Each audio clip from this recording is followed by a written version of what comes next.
السلام علیکم ورحمۃ اللہ وبرکاتہ۔ وعلیکم السلام ورحمۃ اللہ وبرکاتہ۔ استاد، مردوں اور عورتوں کی نماز میں کوئی فرق ہے کیا؟ دیکھیے، مرد اور عورتوں کی نماز میں کوئی فرق نہیں ہے۔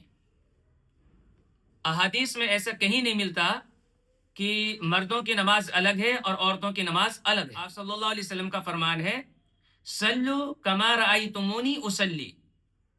تو یہاں مرد اور عورت دونوں کے لیے ایک ہی حکم ہے کہ نماز اس طریقے سے پڑھیے جس طریقے سے مجھے پڑھتے ہوئے دیکھا ہے۔ یہاں پر عورتوں کے لیے الگ سے کوئی حکم نہیں لگایا، الگ سے کوئی حدیث نہیں پیش کی گئی، بلکہ ایک ہی حدیث کہ نماز اس طریقے سے ادا کیجیے جس طریقے سے مجھے ادا کرتے ہوئے دیکھا ہے۔ تو ناظرین، اس سے صاف پتہ چلتا ہے مرد اور عورت کی نماز میں کوئی فرق نہیں ہے، بس چند چیزوں کا فرق ہے۔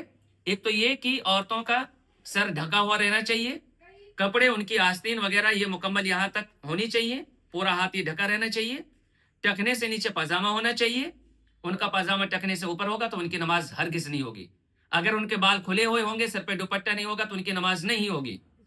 اور اسی طریقے سے اگر ان کے کپڑے ہاف کپڑے ہیں، ہاتھ کھلے ہوئے ہیں، تو بھی ان کی نماز نہیں ہوگی۔ سوال یہ پیدا ہوتا ہے، اگر مردوں کا پاجامہ ٹکنے سے نیچے ہوگا تو ان کی بھی نماز نہیں ہوگی۔ اگر ان کا سر کھلا ہوا ہے تو ان کے لیے یہاں گنجائش ہے کہ وہ ان کی نماز ہو جائے گی، یعنی سر پر ٹوپی ہونی چاہیے، یہ بہترین اور افضل عمل ہے۔ لیکن اگر ٹوپی نہیں ہے تب بھی ان کی نماز مکمل ہو جائے گی، مکمل مانی جائے گی۔ تو ناظرین، اس سے صاف پتہ چلتا ہے کہ عورتوں کے لیے چند کنڈیشن ہے، لیکن یہ نہیں ہے کہ جو ہمارے سماج معاشرے میں ہے کہ عورتیں سجدہ اس طریقے سے چمٹ کر کریں گی زمین سے، بالکل لگ کر یہ ہاتھ اور یہ ہماری پوری ران اور یہ پیر یہ سب زمین سے ٹچ میں رہیں گے، اس کی کوئی صحیح حدیث نہیں ملتی۔ صلی اللہ علیہ وسلم نے فرمایا کہ کتے کی طرح چمٹ کر سجدہ مت کیجیے، بلکہ اس سے منع فرمایا ہے۔